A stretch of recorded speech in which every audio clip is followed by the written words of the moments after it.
Hi, guys. This is the Work and Money podcast with host Michelle Wong Marcus Renton. and we have Joseph Scorese right here in Philadelphia. How you doing, guys? Thank you, Joe, for inviting us. Absolutely. Yes, we're very glad to be here. And let's get started with the discussion on mortgages. So, Joe, tell us a little bit about yourself. A little background on myself. I've been in mortgage lending since 2001 in different areas, whether residential, commercial, and/or business banking, or even government lending in some form or fashion. But really, primarily, I've been focusing today in the last several years because the market is very robust in the greater Philadelphia market, even really the regional area or the tri-state area is residential lending, light commercial, mostly toward multifamily, and construction, rehab, fix and flip or fix and hold. Wow. Oh, okay, wow. Cool. So, Joe, tell us, what's your biggest adventure so far? Venture. Well, just getting up in the morning sometimes is an adventure. But in the mortgage world, it's really trying to put the application together correctly and leaving expectations for both parties, meaning me as a loan officer and my client, in a realistic area. Meaning, we're not trying to put them in a bad spot so they can continuously buy or not be unbankable after this loan that they buy. You want to put them in a position where they're still as good a position before than after. Right. And that's the adventure. Evaluating a financial resume of a customer. Right. Okay. So how did you first learn about what you do? Well, I was an investor at first. I own a portfolio of real estate up in the North Jersey area, primarily Union, Morris, and Essex County, which I still own.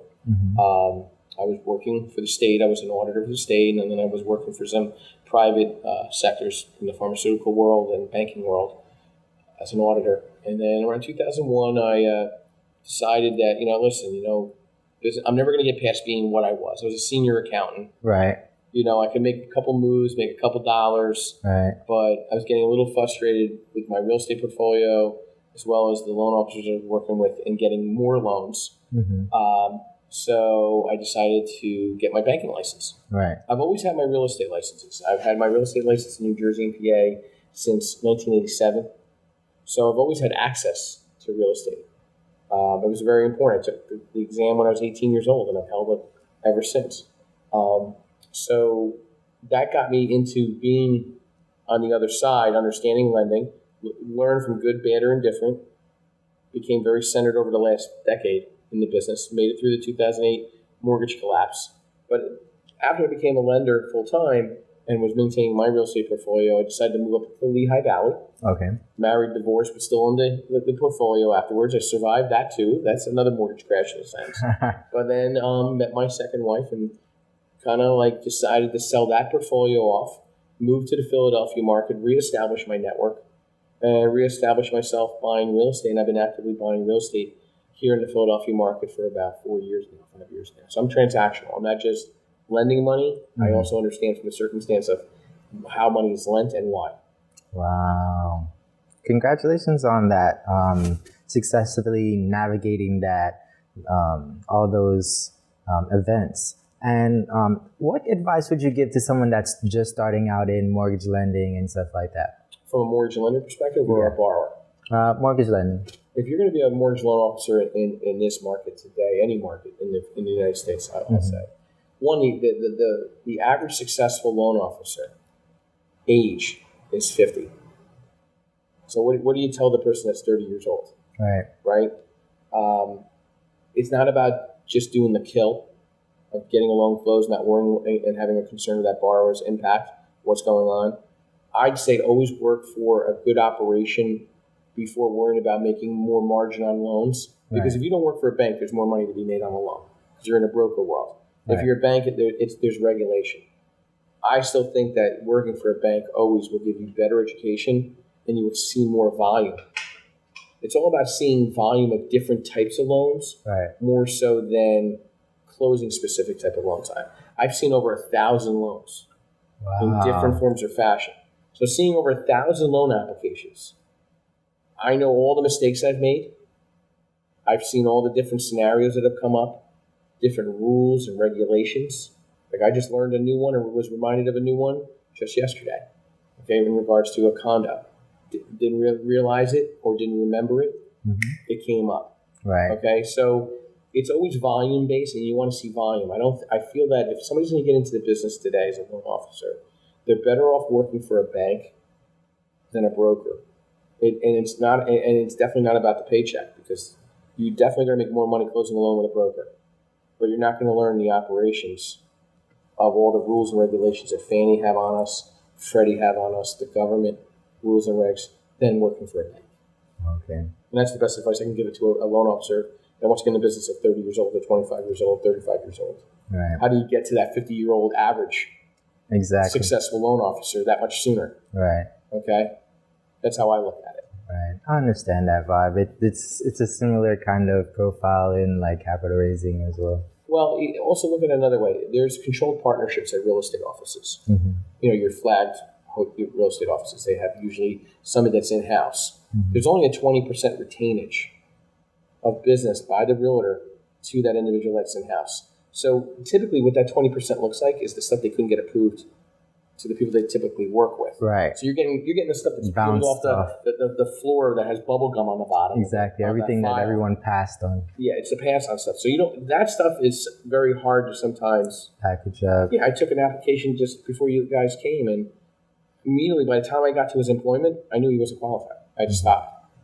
I said, I can't do this loan. I'm very sorry. Just talked to two other loan officers that told me the same thing. So I didn't bring up that he didn't mention that, but I assumed that he was not surprised with my answer.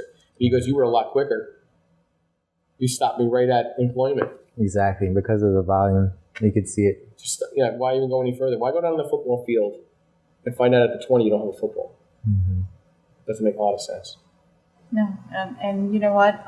One of the things that I've noticed, and I'm not hating on real estate agents or anything like that, because I'm an agent myself, but sometimes they don't take that extra step of following through and really looking at the whole dynamics as if it's, a loan officer, we be able to distinguish and be able to see everything from the beginning to the end, because you guys are more knowledgeable and know what you're doing. As to an agent, sometimes they just go through the motions and sometimes they hiccup and they don't see. Well, they also don't see enough volume on their side. I mean, to my 15 loans to 20 loans that I'm closing a month, they're closing maybe one or two deals. Right. So they might not be seeing the different types of assets being sold or bought. Another thing is that a realtor is being taught what their broker's teaching them. And that could be good and bad. Also, they're coming from other industries other than real estate. Also, most of them don't even own their own home or own an investment property. So if we're talking about first-time home buyer, if the person's living at home with family, how can they say, hey, I understand what you're going through? Or they're trying to help you buy your first investment property and they say, I understand what you're going through. They don't understand what you're going through. So the understanding is not the same level. Little statistic, for 2016 going to 2017, there was over 11,000 real estate agents licensed in the state of Pennsylvania. 7,000 went to one specific office. I think it's great they went there because they're going to get a year or two of education. Right now, anybody could sell a house or buy a house. The market's very hot. Right. It doesn't take a rocket scientist to list a house properly and get 3 offers because the inventory is tight. But when the market shifts, you're going to have an influx of a lot of those individuals that went there, and they're going to be going to other offices because they got the education. They just don't see the volume, and they realize their bottom line, they're not making any money either. So that's actually a good thing on how that all works because it's the 80-20 rule, right? There's really only 20% doing business. Wow. And if you notice, most of the flagged real estate offices that are out there are steering everybody toward being on a team. What if the team starts not doing well, or the team leader doesn't structure it well? Exactly. Now everybody's drawing on the vine, and they have to break away anyway. And I'm talking about the Coldwell Bankers, the Keller Williams, the Remaxes, the Berkshire Hathaways of the world. The Weicherts and Exit Realties are more a different spectrum. They're more individually based, but the ones I'm talking about, the Remaxes, the KW, those are trying to pull everybody toward a team. You're not learning anything because you're going to be cookie cuttered into doing one thing for that team, and you might not learn about anything else. Right. So if you want to learn to buy, the sell side, the in-between, management, you need to find that type of environment and this is from a loan officer perspective, Right. is you have to find a place where you're going to get a full balance of education. And that's why when becoming a loan officer, I always have worked for a bank. I have never worked for a broker shop. I probably won't. Right. And that's a good thing, because I wouldn't want to be in someone's shoes where they could have closed a certain amount of deals. They could have done a whole lot better in the mortgage industry. Whereas if they're in a bank versus being in a brokerage, and then they quit, but they wanted to do the mortgage lending, but they're in the wrong environment from doing it. So they get a bad taste in their mouth. Exactly. So then they think, oh, this is not working, I need to give up. Whereas, no, you're doing it in the wrong place. Listen, we're already being in real estate, we're already in a structureless environment. Right. The only way that you create structure is on your own. Right. How do you make the phone ring? How do you create inbound traffic? Mm-hmm. How do you get people to call you instead of you calling them? Right. Like, I don't cold call real estate agents. Ever. Never.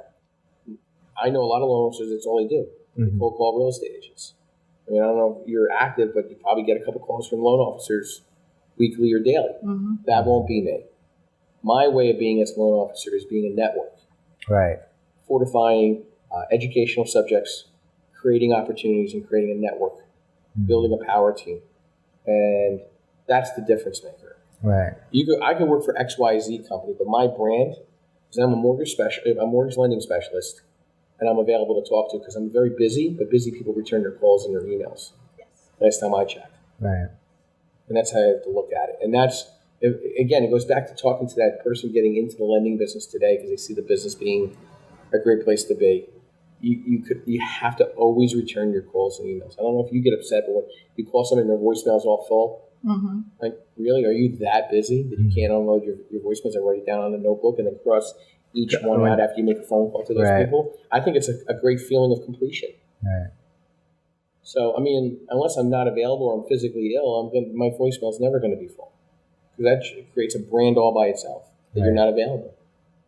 Yeah, and that does totally send away understand clients. that. For me, whenever I'm dealing with clients, I always make myself available. I'm busy, yes, but I always get back to the person because you're basically forging a relationship with that person. And if you're dismissing them too quickly, they're going to say, well, obviously I'm not that important, and they'll move on to someone else. I agree. Right. And that's how we create our businesses, is by the foundation of creating those relationships with those people. If those people can trust you and they see that you have a good track record, and not just by the experience, but also the other people that they see around you that you have as clients, those are the people that are saying, obviously this person knows what they're talking about. They have a good track record. They have great clientele. I want to work with them. Right. This also leads into when I return phone calls. Oh, wow, you called me back so quick. I called them within the hour. Just say, hypothetically. And I laugh. I'm like, when do people typically call you? I don't want to ask everyone every time I do that. But I wonder, like, when do people really do return their calls or do their follow-ups? I mean, when somebody's so happy that I called them back within the hour. So it's kind of, if I'm available, I'm going to take your call. If I'm not available, I'm going to call you back as soon as possible. Right. My as soon as possible is within 24 hours. Right. I think other people's as soon as possible is 48 to 72 hours. So, or even a week. Or a week even for that matter. It's really funny when people get back to your week. I've been really busy. I haven't been able to email you in a week, but it's okay. And I had the opportunity to speak with probably one of the top 5 realtors in the country who works out of Philadelphia. And, he was speaking at one of the events that I held, and I went up and said, listen, I know I'm not going to get a mortgage call from you tomorrow. So let's not go down that road thinking I'm going to get business from you, and that's fine. I said, but can I have 10 minutes of one-on-one to just pick your brain? Because I appreciate you coming out and talking to me, but I want to understand how you tick, one of the most successful real estate agents in the country. Right. Okay? He goes, okay. And I said, listen, what makes you tick? He goes, I return every phone call and every email till 10 o'clock in the evening. I start at 8 a.m. I take off on Saturdays to be with my family. I spend an hour every morning and every evening and talk to my wife. Okay? So he brings up family, he brings up regimen, and follow-up and follow-through.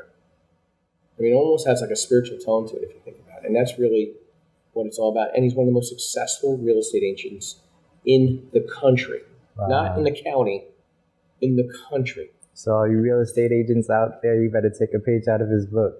So, I mean, and that's how, and he has also a team of 20 people at this point. But Right.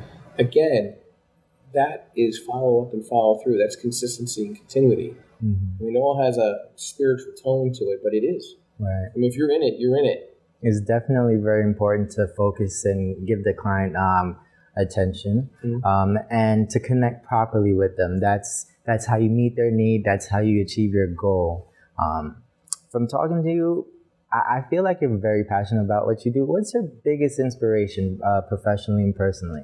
Well, well, my wife is my inspiration, to be Okay. honest with you, but she's my muse. I'll always tell people the sun rises and sets around my wife. Okay?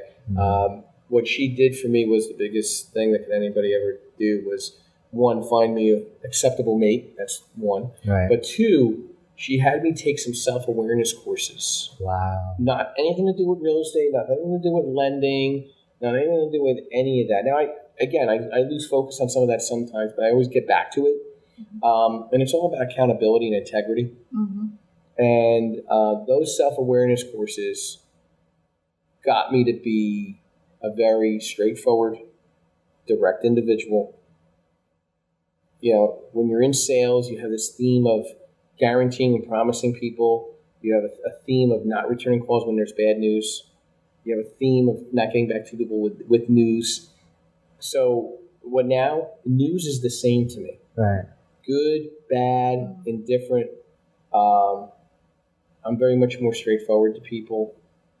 You're either going to like me or you're not. And like's overrated anyway. I'd rather be loved, respected, and feared. It's a lot more fun. Okay? Right. And in this business, those are the three more important things. Respect is really the biggest thing. So how do you gain respect with somebody? Is integrity. And being accountable for your actions. I try to be accountable for my actions. I explain my good and my bad to people. Right. We had an off film conversation here, off podcast, and I was very direct. Okay, nothing more, nothing less. And I think that's very important because then people see who you are and whether they're going to decide whether they want you to be in their company and be part of their power team. Exactly. You know, I've had a lot of friends, including myself, made a lot of mistakes in life.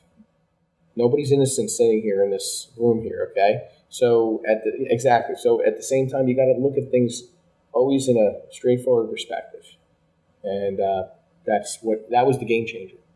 And I won't go into the class was, but I could say if anybody wants to take a self-awareness class and really focus and honing in on making a transformation, there's some really good courses out there that could be extremely helpful, game-changing. Right. I mean, I'm talking my business changed 30%. I couldn't even present correctly in front of people for 2 weeks. My whole vocabulary had changed. Like just discussions in front of 20 people changed. It evolved. So I think that's more important than taking a real estate or one of those lending workshops or real estate workshops on a weekend. If you take a self-awareness course, the workshop's going to be that much more fun. It'll be that much more clear.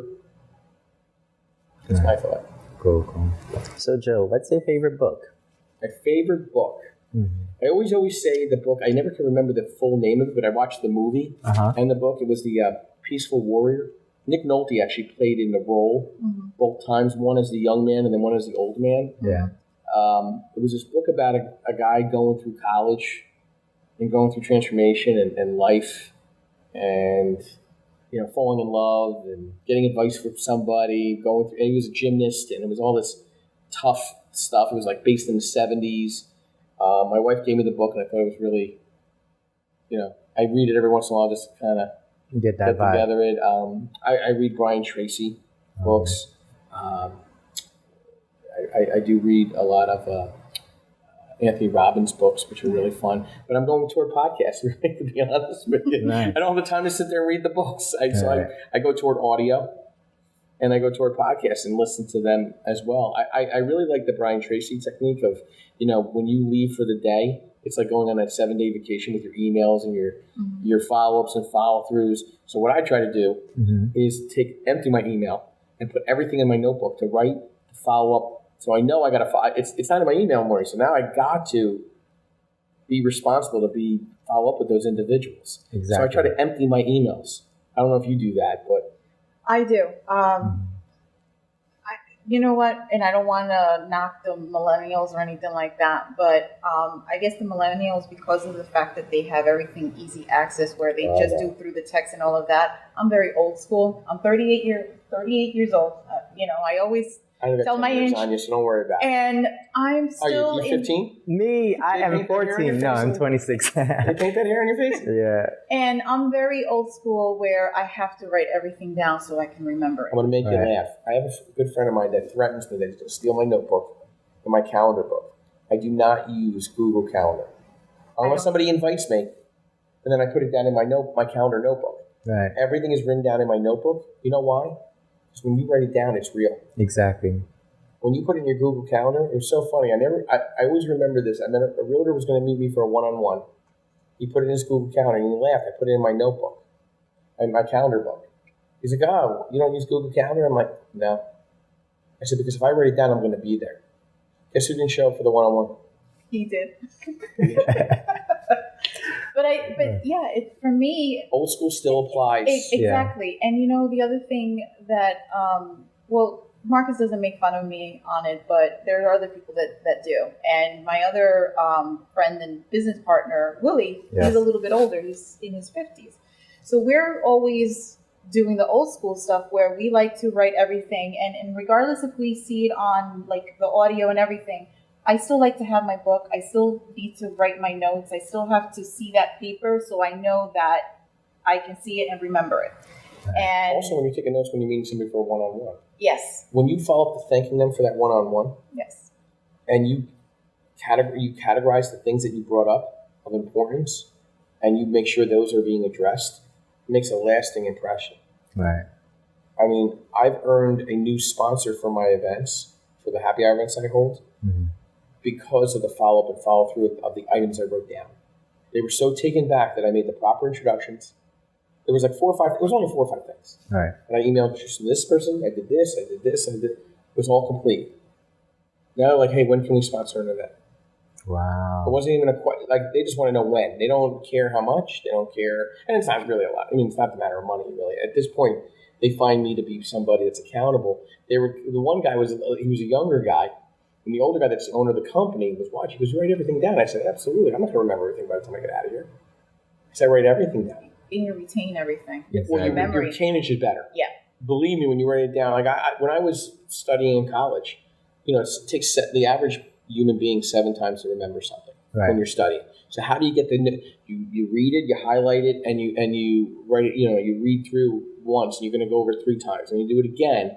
So you have 6 times, and then you write down certain things that you think of importance. Now you almost hit that 7 times within 2 times of study. It's the same thing with following up with people in business.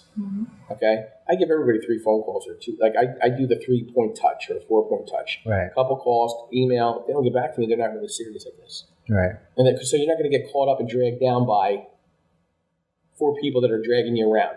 Exactly. Like the one individual I took the application today, I called him 3 times. So it was a bank referral. So I had to, I have to treat that a little differently because it's internal. And basically, once I took it, quit. Can't do it. I'm sorry. At least he's complete with me, and he's like, I appreciate it. He goes, can I call you when I file my next return? I said, absolutely. I look forward to earning your business. Exactly. I said, have a great weekend. And that was it. And that's another thing. In business, and regardless if it's bad news, you always have to be honest with the person. You have to. Yeah, you have to be direct. You have to be honest. And that is one of the key components for people to respect you. Because if you're beating around the bush and you're trying to avoid and all of that, that looks bad on you. Well, let's go back. Let's go back to when you asked me about the 30-year-old that's getting into the loan officer business. Right. Okay. An application comes in. You're taking an application on a person that has a 740 plus credit score. That means they never missed a bill. Right. Right? They've always paid their bills. Okay. They make $200,000 a year.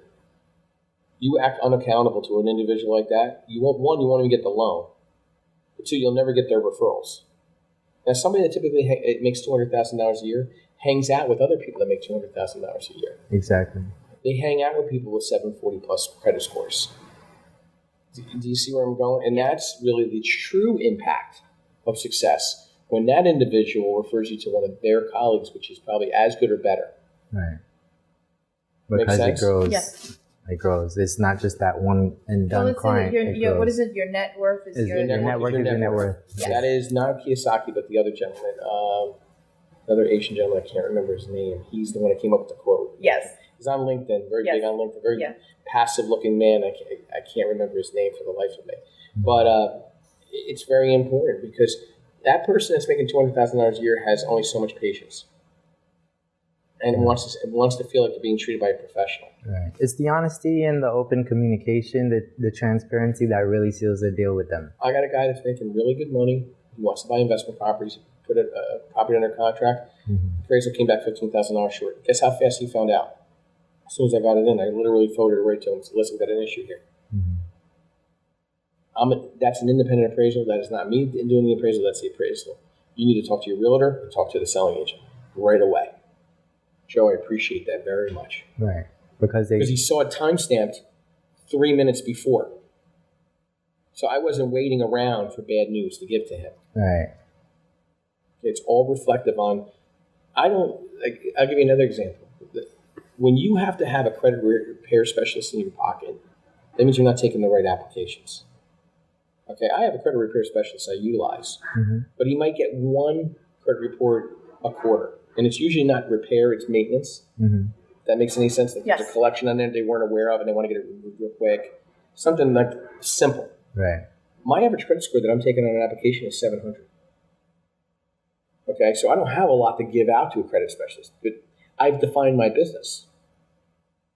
If you want to go after the 100 to 200,000, better have a credit repair specialist in your. You better have 3. Right. But I'm not chasing that carrot. I'm chasing the carrot for the more qualified individual that has a financial resume and just wants to expand upon that financial resume. Exactly. Okay. I don't know if that makes a lot of sense, but and why I call it a financial resume. We all have a resume if we ever needed a job. There's no difference in a personal financial statement being a financial resume than your resume for applying for a job. You're applying for a mortgage. It's the same thing. Exactly. So, Marcus, do you have anything else to share? No. I just want to talk about where we are, if you don't mind. Yes. Yeah. And do you have any projects that you're working on that you want to share with the Sure. We work in Northern Liberties, 1010 North Hancock Street. Wonderful place to have an office. It's a co-working space. I mean, obviously WeWork is international at this point. And, this is, I think, their marquee WeWork in the area. It's really nice setup. We host a lot of events here. I host a lot of workshops here as well. My offices are here.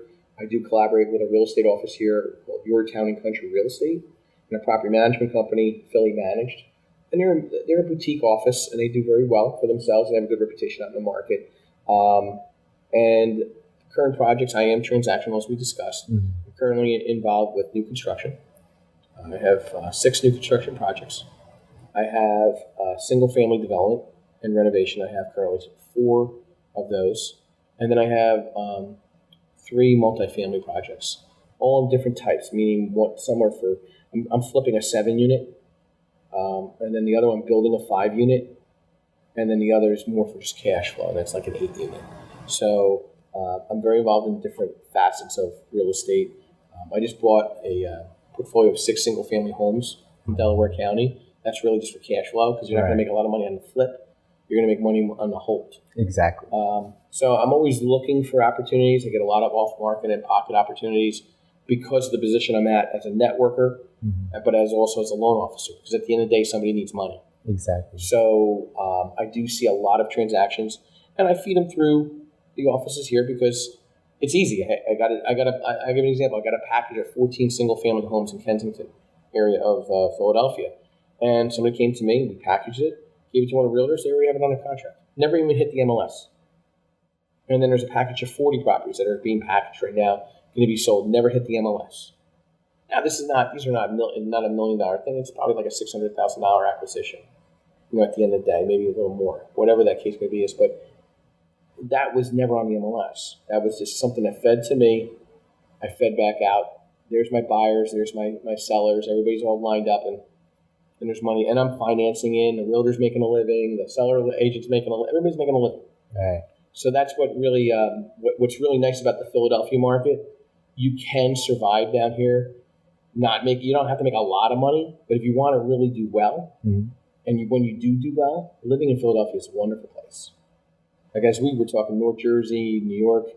I mean, if you don't make X, you're kicking a can on the corner. You know what I mean? And it's really hard to survive. Here, survival, as long as you're out there networking and building your business, you will make a good living working in the real estate field and the lending field for that matter. So that's why we situated our offices here. I am responsible for specific branches for First Trust Bank, but my network is really my supporting staff. I mean, I get some business from the bank, but really I'm out on the street meeting people like yourselves to expand my business and my network and help one another in a collaborative way. Wow. Excellent. So guys, shooting live from the city of brotherly love. Thank you so much for tuning in to the Work Your Money podcast. Joe, where can people find you or contact you? Sure. Well, you can find me on Facebook, LinkedIn, Instagram. I think I just hit you up on Instagram. Yes. I think I'm rolling out the Instagram program. I'm teaching a class on it actually next month, so kind of rolling it out. All those different social media sites. But I can be reached at 215-290-5108 and or J Scorese, that is JSCORESE at firsttrust.com. It's FIRSTRUST, one T in the middle. And any questions or concerns about mortgage-related items, please let me know. And I really appreciate you coming down from the Big Apple to the city of brotherly love, and good to keep Rocky in the midst of here. Rocky! We could go run the stairs real quick. So guys, if you want to also find us, you can find us on Instagram, Twitter, Facebook. It would be Work Your Money Podcast. You can also find us on our website, workyourpodcast.net. Until the next time, this is your Work Your Money Podcast. Bye. Take care, guys. Let's go run the staircase.